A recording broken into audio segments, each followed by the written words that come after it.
to the Startup Funding Espresso.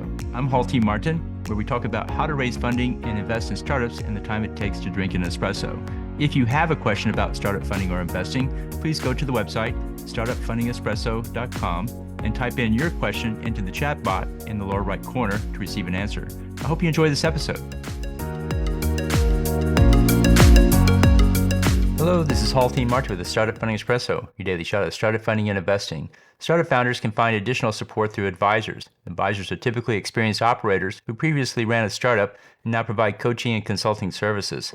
The startup brings in an advisor to coach on areas that are unfamiliar to the founder. They often have industry connections, sales experience, or funding contacts.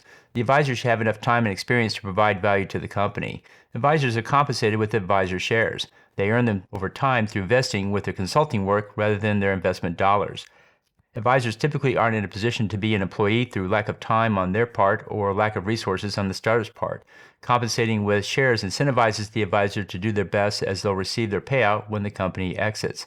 Equity shares paid to the advisor are typically 1/4 to 0.5% of the outstanding shares.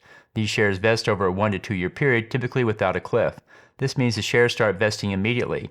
It's best to sign 1-year agreements and no longer, as the startup will grow and their needs will change. Thank you for joining us for the Startup Funding Espresso, where we help startups and investors connect for funding. Let's go start us into today. Halti Martin is the director of Investor Connect, which is a 501c3 nonprofit dedicated to the education of investors for early stage funding. All opinions expressed by Hall and podcast guests are solely their own opinions and do not reflect the opinion of Investor Connect.